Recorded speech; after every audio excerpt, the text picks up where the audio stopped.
Boa tarde a todos. Desde já o meu muito obrigado pelo apoio que me têm dado para tentar fazer vídeos. Eu não tenho grande habilidade para este tipo de formato. Eu prefiro sempre um formato de mais intercomunicação entre as pessoas do que propriamente estar a explicar os próprios gráficos e a própria análise. Portanto, eu agradeço que tenham um bocadinho de paciência comigo. Não sobre... Quero que eu digo no fundo, é a substância sobre a forma, ou seja, vamos tentar analisar a substância sobre a forma. A razão deste vídeo é bastante simples. Eu, em tempos, tinha lido bastantes vezes no grupo que as pessoas são opiniões e eu, como devem compreender, tenho que as respeitar. Mas falam muitas vezes de fundos, em que os próprios mercados já estarão a fazer fundos. Eu acho que ainda não estão a fazer fundos e tentei encontrar aqui 3 ou 4 métricas, nomeadamente ao nível da inflação, as restrições que nós temos na supply chain ao nível da China, que também irei falar mais um bocadinho, a pandemia, que infelizmente é um mal que ainda nos assola, a guerra na Ucrânia, que também não veio nada a ajudar nesta fase, e a sinalização de altas taxas de juros. Pronto, e no fundo é tentar perceber se isto é uma travagem brusca na própria economia ou é uma desaceleração, ou seja, se nós estamos ou não em recessão. E poderemos um dia mais tarde passar de altas taxas de inflação para uma estagflação, mas que eu irei apresentar um bocadinho mais a seguir. Ora bem, nós neste momento aqui no gráfico, nós estamos a ver aqui o gráfico da inflação. Eu peguei mais ou menos em 100 anos, em que tenho aqui mais ou menos a Primeira Guerra Mundial, a Segunda-feira Negra de 1929, que houve um crash bastante avultado, Segunda Guerra Mundial, superinflação de 1970, dot-com, subprime e Covid. Portanto, eu fui pegar aqui em 1, 2, 3, 4, 5, 6, 7 eventos que houveram nos últimos 6 anos e temos algumas comparações relativamente às taxas de inflação. De facto, se vocês repararem, as taxas de inflação, comparado à Primeira Guerra Mundial, à Segunda Guerra Mundial e o período da superinflação, é completamente diferente. Estamos a falar aqui na ordem dos 14%, 15%, quando nós agora efetivamente vamos a metade. Mas nós também temos que compreender uma coisa. Nestes primeiros períodos, nós não tínhamos umas políticas monetárias como temos à data de hoje. Ou seja, nós temos políticas monetárias completamente diferentes daquilo que tínhamos à data. Além de termos outras políticas monetárias, temos outros mecanismos que podem eventualmente ajudar a monitorizar e temos medidas mais efetivas ou seja, para a monitorização e para a resolução deste problema. E, efetivamente, isto é um problema bastante grave. Nós estamos a falar de taxas de 8,7%. E eu fiz aqui umas contas muito rápidas. Eu penso que até nem cheguei a colocar no documento. Por acaso até fiz. Ou seja, nós no fundo estamos a perder, por cada 1000 euros de salário, nós estamos a perder um salário anual, subsídio de férias, mais uma parte do subsídio de Natal.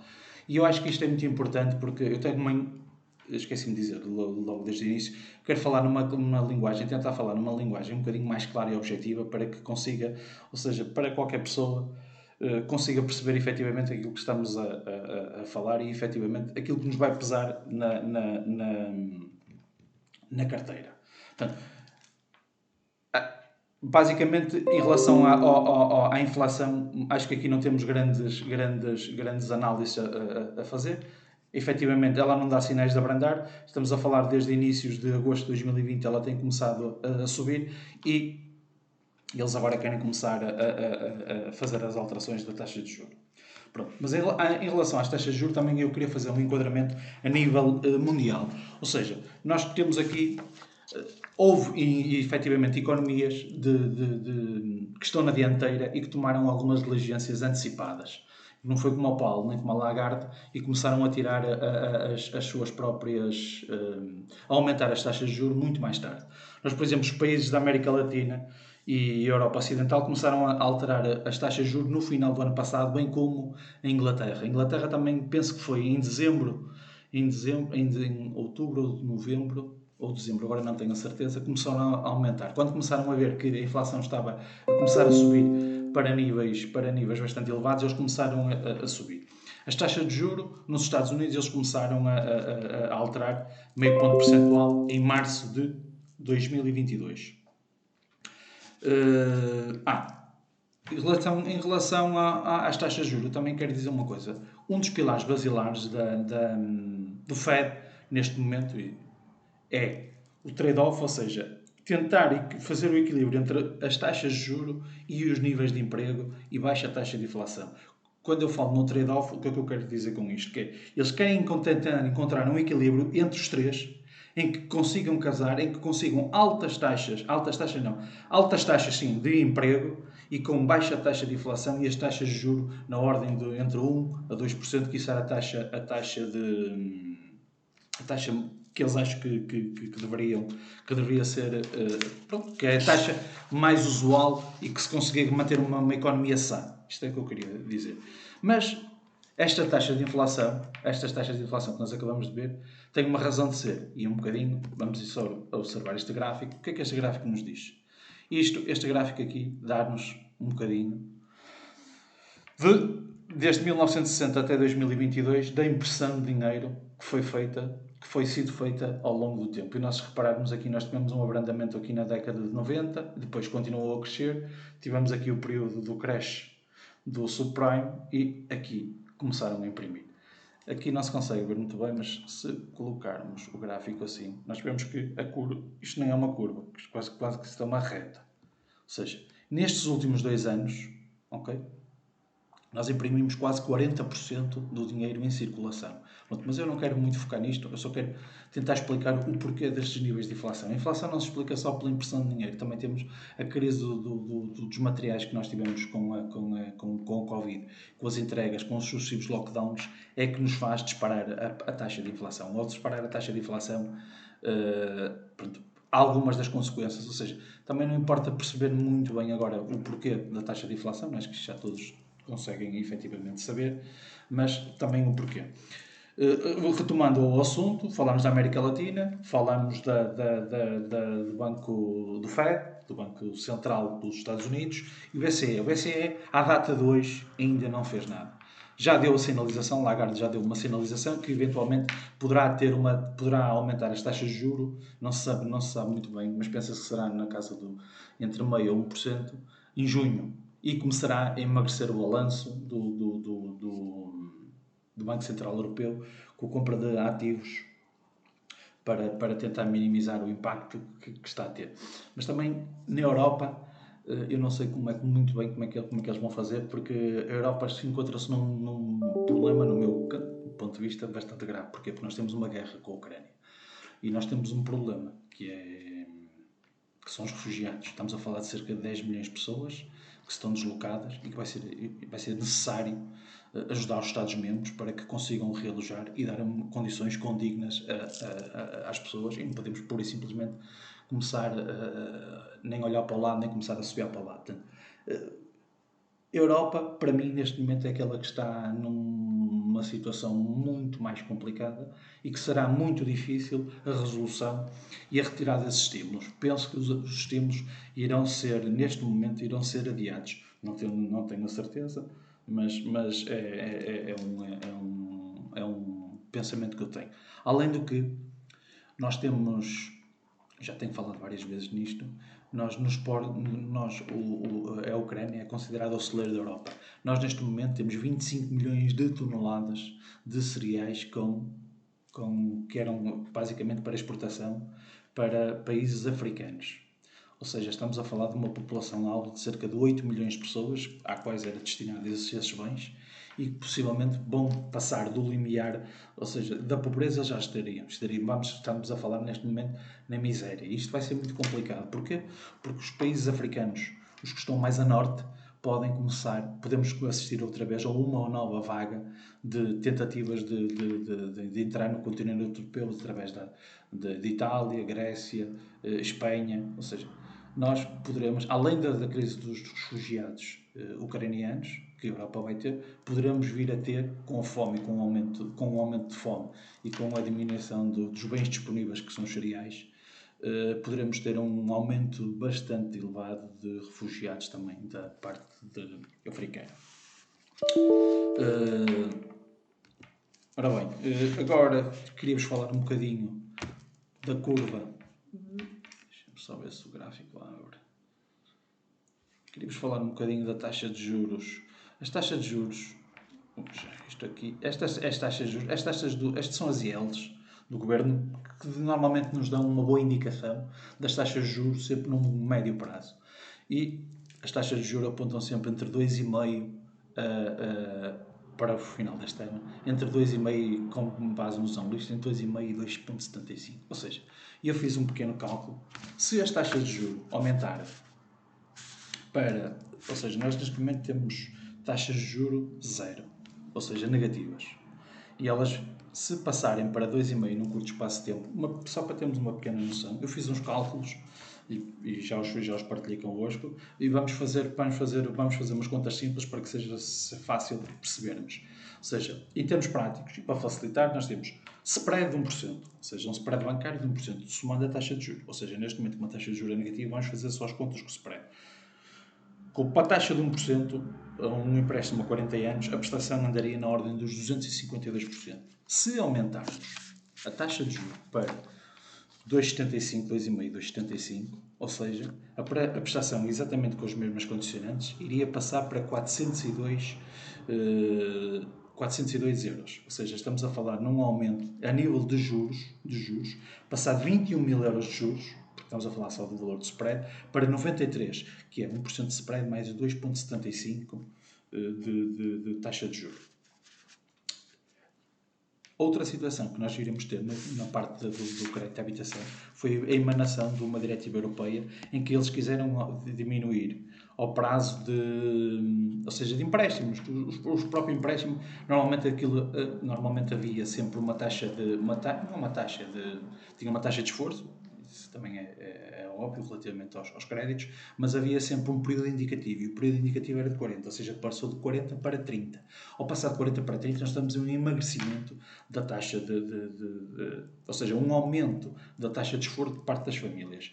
Se diminuirmos, ou seja, o período de 40 para 30, e aumentamos a taxa de juros de 0 para 2,75, somando o spread, que dá 3,75, nós estamos a falar de um aumento para 463 euros, ou seja, nós estamos a falar de um aumento das prestações face a 2020. Quem contraiu um crédito de 100 mil euros em 2020 e quem contraiu um crédito hoje, em 2022, com os mesmos pressupostos para 100 mil euros, nós estamos a falar de uma prestação que passa de 252 para uma prestação que passa para 463. Nós estamos a falar de um acréscimo de 82,5%.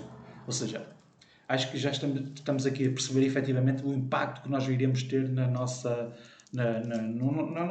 dia-a-dia, nas nossas prestações mensais, porque normalmente a prestação da casa é sempre aquela despesa fixa que quase todos temos. Pronto. Um outro ponto que eu também gostaria de...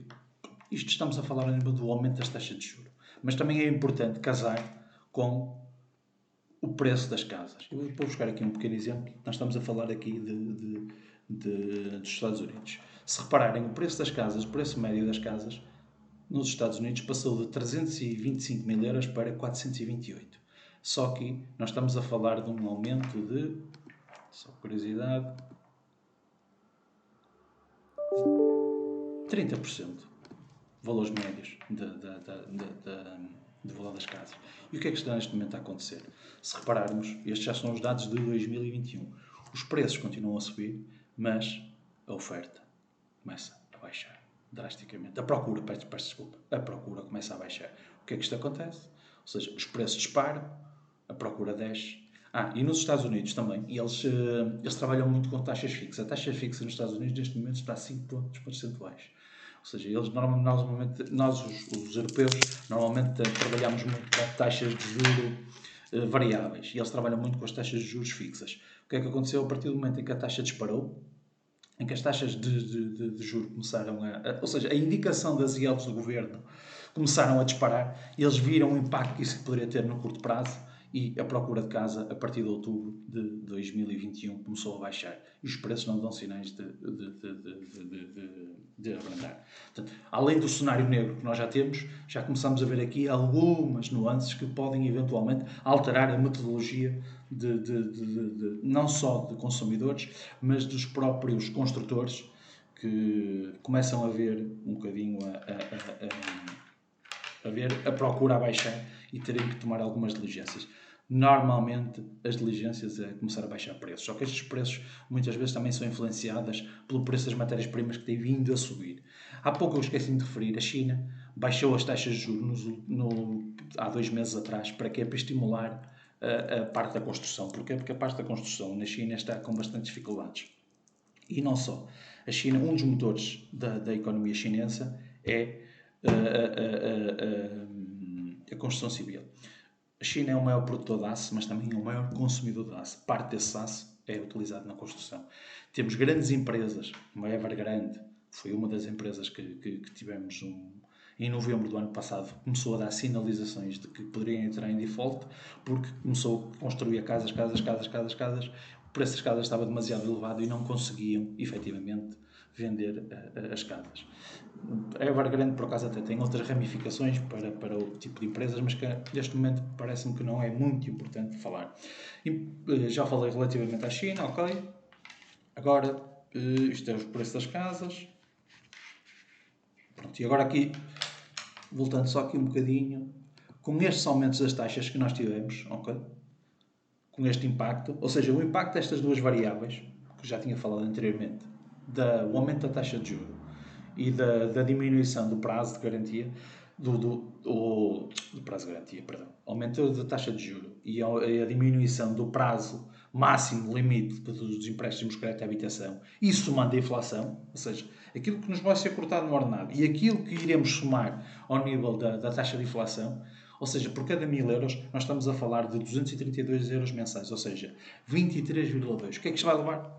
No meu ponto de vista, e acho que é relativamente simples, é começar a aumentar as taxas de desemprego. Já começamos a ver grandes gigantes tecnológicas, já na semana passada, algumas delas, quando apresentaram alguns resultados, nomeadamente até a Amazon, disse que neste momento tinha demasiados empregados para o próprio trabalho que tinha, ou seja, começa a baixar o volume de trabalho e começam a diminuir, ou seja, as pessoas que estão disponíveis começam a ser demasiadas também. Eles passaram por um período de Covid e sempre que havia os períodos de Covid eles subcontratavam pessoas para tentar, ou seja, colmatar as dificuldades que eles teriam nos trabalhos para que as linhas de distribuição parassem sempre. E agora eu gostaria de falar um bocadinho acerca do impacto. Já falei um bocadinho ao nível dos cereais, mas também queria falar do impacto da guerra. Se nós observarmos aqui, nós temos aqui dois gráficos. Um é do Brent, que é do copo do petróleo, e o outro do gás natural. Se vocês repararem, desde o pico, nós começamos desde 2020, porquê? Porque a partir do momento em que começamos, quando tivemos o problema de Covid, eles caíram a pico, ok? E depois a partir daí eles começaram sempre a subir, foram descendo e agora no final do ano, com a guerra, eles aumentaram. Nós temos uma dependência muito grande da Europa, tem uma dependência muito grande da Rússia. Eu não me irei alongar muito, porque acho que não faz grande sentido, que cada um tirará as suas ilações, e acho que o porquê da Europa estar tão dependente e agora querem alterar. Não nos podemos esquecer que a Rússia neste momento fornece 20% do gás natural mundial e 12% do petróleo a nível mundial. Ou seja, já falei um pouco dos cereais. Uma curiosidade. Há cerca de relativamente pouco tempo nós estávamos a falar na sala de mercados tradicionais uma curiosidade. Em 2015, a China e a Rússia construíram a maior herdade, a maior fazenda, se assim se pode dizer, a nível mundial. Eles, só para termos noção do tamanho dessa fazenda, produz cereais, produção animal, leite, basicamente tudo o que é explorado no setor primário. Estamos a falar de uma fazenda que tem, para termos uma ordem de grandezas, em termos dimensionais, é exatamente, em número de metros quadrados, exatamente a área de Portugal continental. Portanto, vocês estão a ver Portugal continental, para termos uma ideia, este colosso, eles têm uma fazenda só, praticamente. É curioso que ela tivesse entrado em funcionamento em 2015 e a guerra está lá 7 anos depois. Pronto, isto vale o que vale. Podem ser teorias da conspiração, mas achei curioso a comparação. Já falei um bocadinho relativamente também, só dar aqui uma pequena nota relativamente ao preço do trigo. Ora bem, se repararem aqui, ou seja, desde que estalou a guerra, estamos a falar aqui em abril, abril não, fevereiro, exatamente, fevereiro de 2000, nós temos aqui um aumento substancial do preço dos cereais, porque, como já expliquei anteriormente, a Ucrânia é considerada o grande celeiro dos Estados Unidos. Dos Estados Unidos, da Europa. Ou seja, por isto tudo que eu acabei de dizer, acho que ainda estaremos um bocadinho longe do fundo, porque as taxas de juros ainda nem aumentaram para os valores que achamos. A Europa ainda não começou a retirar os estímulos, os Estados Unidos ainda não começou a tirar os estímulos, nós ainda não começamos a sentir, tirando a inflação, a sentir na pele, como se costuma dizer, os valores destes impactos. A taxa de desemprego, felizmente, ainda está em níveis relativamente baixos. Ou seja, isto é uma roda, a roda está em andamento. Mas eu acho que neste momento ainda é muito prematuro. É lógico que nós já tivemos correções. Se repararmos aqui, um Nasdaq, que é um índice que nós gostamos muito de trabalhar. O Nasdaq já corrigiu cerca de... Estamos a falar de 17%. Só que eu acho que isto ainda vai a meio do percurso. Só por curiosidade... E porquê é que vai a meio do percurso? Por uma razão muito simples, porque é como eu estava a dizer, o impacto que nós tivemos nas medidas, efetivamente, ainda não se conseguimos colocar na economia real. E normalmente a economia, as bolsas andam sempre à frente 6 a 9 meses. Ou seja, estes impactos, estas alterações, mas efetivamente a taxa de juros é que terá maior impacto nos nossos bolsos neste momento. Portanto, isto é só uma curiosidade, tem aqui o índice Nasdaq, e tem a BTC. Ou seja, estas duas, um é software e a outra é hardware, basicamente, elas estão muito correlacionadas. Pronto, acho que... só vos queria dar aqui uma breve nota, porque eu já tinha falado há pouco, que era a definição de recessão. Quando muitas vezes estamos a falar, se estamos ou não, eu apenas vou fazer aqui vou-vos dar aqui uma breve definição de recessão e cada um decidirá ou pensará à sua cabeça aquilo que efetivamente acha. Numa economia, a recessão é um período de contração de ciclos económicos, ou seja, assistimos a um declínio geral da atividade económica durante um determinado período. As consequências diretas são a diminuição do nível de produção, que é medido no PIB de cada um dos países, aumento de desemprego, diminuição do rendimento das famílias, aumento do número de insolvências e redução do nível de investimento por parte das famílias e empresas. Uma outra questão que eu acho que é muito importante focar, e eu peço imensa desculpa por voltar um bocadinho atrás, com o aumento das taxas de juros nós vamos assistir a um paradigma que não é curioso, mas que não deixa de ser interessante falarmos. As pessoas que efetivamente têm dinheiro não vão investir na economia. Porquê? Porque têm taxas de juros a risco zero, ou seja, depósitos bancários, na ordem dos 2, 3%. Não fazem investimentos na economia. As pessoas que já têm algumas dificuldades em pagar os créditos vão continuar vão aumentar a dificuldade em pagar os créditos. Ou seja, nós vamos ter uma dicotomia. As taxas de juros, nós vamos aumentar a taxa de insolvências, de default das famílias e baixar o nível de investimento. Porquê? Porque o investimento não é... Ou seja, eu quando quero um risco zero, prefiro fazer um depósito a prazo. A partir do momento em que, neste momento, temos as taxas de juros negativas, porque é que um investidor vai, se calhar, investir na bolsa quando tem uma taxa de rentabilidade garantida na ordem dos 2, 3%? E este paradigma poderá aumentar e poderá haver uma alteração dos mercados a nível mundial por isso.